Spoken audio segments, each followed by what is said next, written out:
से बिकते हैं।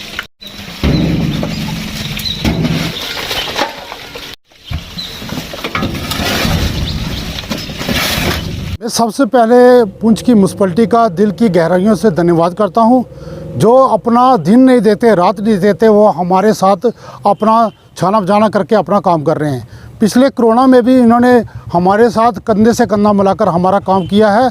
और मुझे सब बहुत दुख से ये बात कहनी पड़ रही है कि ये इतना गंदा काम किसी आदमी ने किया है जो रात के टाइम एक गाय के बच्चे को इधर डस्टबिन में फेंक दिया। मैं उस परमात्मा से ये अरदास करूँगा कि जो हमारे सफाई कर्मचारी हैं, इनको भगवान बहुत ही ताकत बख्शे। हमें फिर सैनिटाइज़र किया, हमने मास्क डाले, लेकिन इनको तो किसी ने पूछा नहीं। हमारे जैसे हम लीडरों को यहाँ पर सरोपे डालते हैं या उनको कोई पुरस्कार देते हैं, हम बोलते हैं इनको बुला के इनको पुरस्कार देने चाहिए, जो हमारे साथ छाना बजाना होकर चल रहे हैं।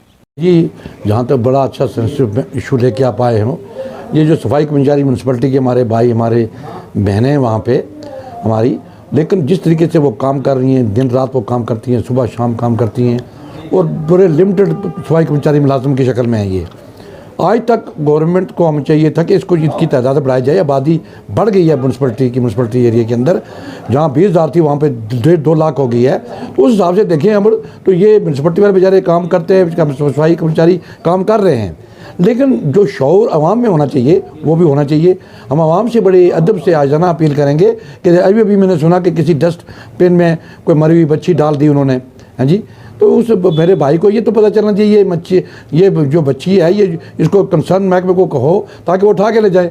अब वहाँ बीमारी फैलती तो म्यूनसिपैलिटी वो कैडर जाता है कि उन्होंने उठाई बच्ची, वो लेके अपनी जगह फेंक के आए हैं। हमारी आवाम को भी शोर होना चाहिए किस तरीके से कि स्वच्छ भारत जब हम बात करते हैं तो सबको घर में भी सफाई करनी चाहिए, बाहर भी करनी चाहिए, रियलाइजेशन होनी चाहिए।